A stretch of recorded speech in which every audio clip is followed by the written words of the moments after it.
এটা হচ্ছে কাঁঠাল, জাতীয় ফল কাঁঠাল। দেখছেন কতগুলা ধরছে, এদিকে সর। হ্যাঁ, আমরা এখন আমাদের সবজি খেতে যাবো।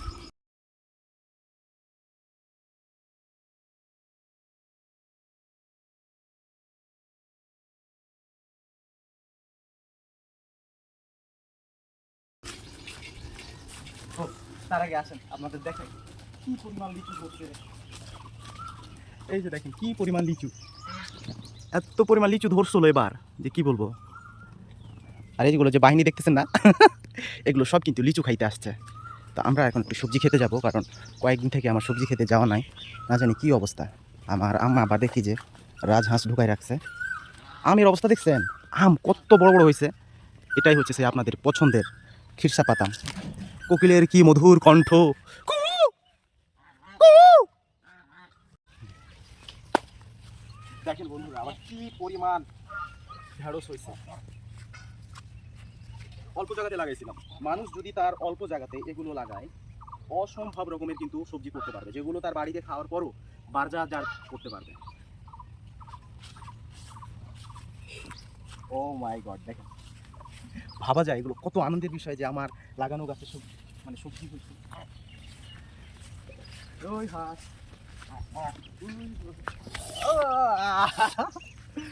ও ওয়াও ওয়াও ওয়াও, হাঁস আর হাঁসের বাচ্চারে লয়ে এসেছি। বাবারে বাবারে বাবারে বাবারে, খুব সাবধান, খুব সাবধান।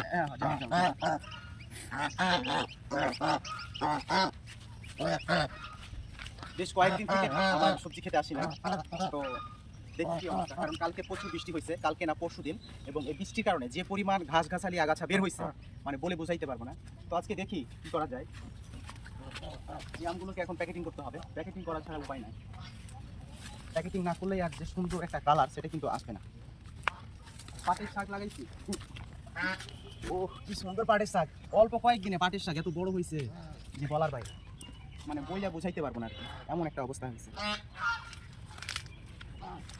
আরেকটা বিষয় লক্ষ্য করলাম যে আমার লাগানো বেগুনের গাছগুলোতে হঠাৎ করে দেখি যে মাথাগুলোর এই পোকাতে কামড় দিয়া খাওয়া লাগাইতেছে, আর এত পরিমাণ কাঠবিড়ালি হয়েছে, বাপ রে বাপ। আমি ওখানে লাল শাক লাগাইছি, লাল শাকের জায়গায়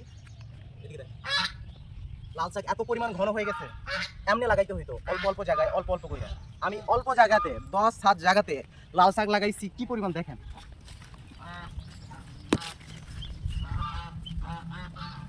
অল্প জায়গাতে দেখেন কি পরিমাণ লাল শাক লাগাইছি, এবং এই লাল শাক এত পরিমাণ ঘন হয়েছে। ঘন হওয়ার কারণে কি দেখছিস বে, ক্যামেরাতে দেখবি তুই, ওদিকে দেখবি কি বাইরে দেখছিস, দূরে সর, আরো দূরে সর, পিছের দিকে মরিচের গাছ দেখে সর। এত পরিমাণ ঘন হয়েছে যে এই লাল শাকের গাছ বড়ই হইতেছে না। ভাবছি এগুলো কিছু কিছু তুইলা রান্না করে খাই ফেলাম, আর অল্প কিছু রাইখে আবার সার পানি দিয়ে এটা বড় করবো, তাছাড়া উপায় নেই। অল্প কয়েকদিনের মধ্যে এত পরিমাণ আগাছা জমাইছে, এত পরিমাণ ঘাস হচ্ছে। ইস, এই বৃষ্টির পানি পায় কিন্তু আবার করে লাগছে, আবার করে লাগছে। এটাই আবার কি পোকা, দেখি অনেক বড় পোকা। মানে এই কয়েকদিনে এত পরিমাণ রোদ ছিল, রোদে এত পানি দেওয়ার পরও গাছের যে সতেজতা সেটা কিন্তু নিয়ে আসতে পারি না। আল্লাহ রহমতে বৃষ্টি হওয়ার পর গাছ আবার সতেজ হয়েছে। এদিকে ভোট নাম খা পারে না।